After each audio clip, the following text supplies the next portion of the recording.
আমি মধ্যরাতে গত রমজানের আগে ছিলাম মদিনায়, মধ্যরাতে গেলাম, যে দেখি খুব ভিড়, দাঁড়ালাম, 50 জন 60 জন করে ঢুকলাম, ঢুকেই একটা জায়গা পেয়েছি নামাজের, উপরে লেখা মাকান তাহাজ্জুদি রাসূলিল্লাহ, রাসূলের তাহাজ্জুদের নামাজের জায়গা।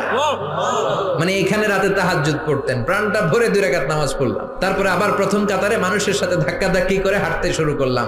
1 সেকেন্ডের জন্য জায়গাটারে খালি পাবেন না। হাজার হাজার মানুষ, হাজার হাজার মহিলা, হাজার হাজার নারী পুরুষ সালাম দেয়। হাঁটতে লাগলাম, হাঁটতে হাঁটতে ডান দিকে কিবলা, বাম দিকে রাউদাতুম মিন রিয়াদিল জান্নাহ, তারপরে একটা ছোট্ট ঘর, ওই ঘরে বিশ্বনবীর হাতের বাম দিকে ঈসা আলাইহিস সালাম দুনিয়াতে এসে ঘুমাবে।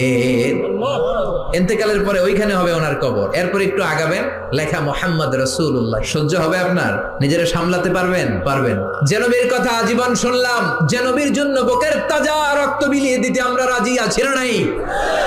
ওই বিশ্বনবী নাকি এইখানে ঘুমিয়ে আছে। এই